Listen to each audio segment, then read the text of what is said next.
صرف فرق کی نیکسٹ آنے والی ایپیسوڈ میں آپ یہ بھی دیکھیں گے کہ کمال آئزل سے کہتا ہے کہ تمہیں اس طرح عرصہ کی بےعزتی نہیں کرنی چاہیے تھی۔ آئزل کمال سے کہتی ہے کہ بابا آپ اس 2 گھوڑے کی لڑکی کے لیے مجھے ڈانٹ رہے ہیں۔ کمال اس سے کہتا ہے کہ بے شک وہ ملازمہ ہے، لیکن ہر کسی کی اپنی ایک رسپیکٹ ہوتی ہے۔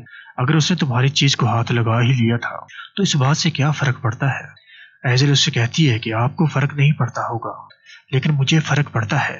میں اس عرصہ کو اس گھر میں بڑی مشکل سے برداشت کرتی ہوں۔ اب وہ میرے بیڈ روم تک آن پہنچی ہے، مجھ سے یہ بات بالکل بھی برداشت نہیں ہو پا رہی۔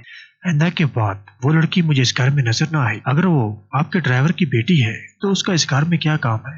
آپ نے عارف صاحب کو ملازمت پر رکھا ہے، نہ کہ اس کی بیٹی کو۔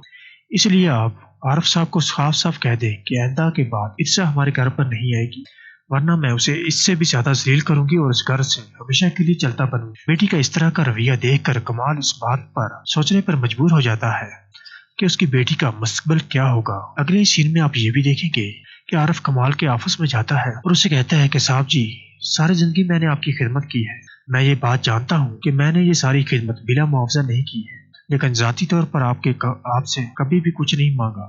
میری طبیعت آج کل بہت ہی زیادہ خراب رہتی ہے، مجھے نہیں معلوم میری زندگی کے کتنے دن باقی ہیں۔ میں عرصہ کی وجہ سے بہت زیادہ پریشان ہوں۔ کمال اسے کہتا ہے کہ کوئی اچھا سا لڑکا دیکھ کر تم اس کی شادی کیوں نہیں کر دیتے؟ یہ سن کر عارف کہتا ہے کہ اسی خدمت کے لیے تو میں آپ کے پاس حاضر ہوا ہوں، آپ پلیز میری بیٹی عرصہ سے شادی کر لیں۔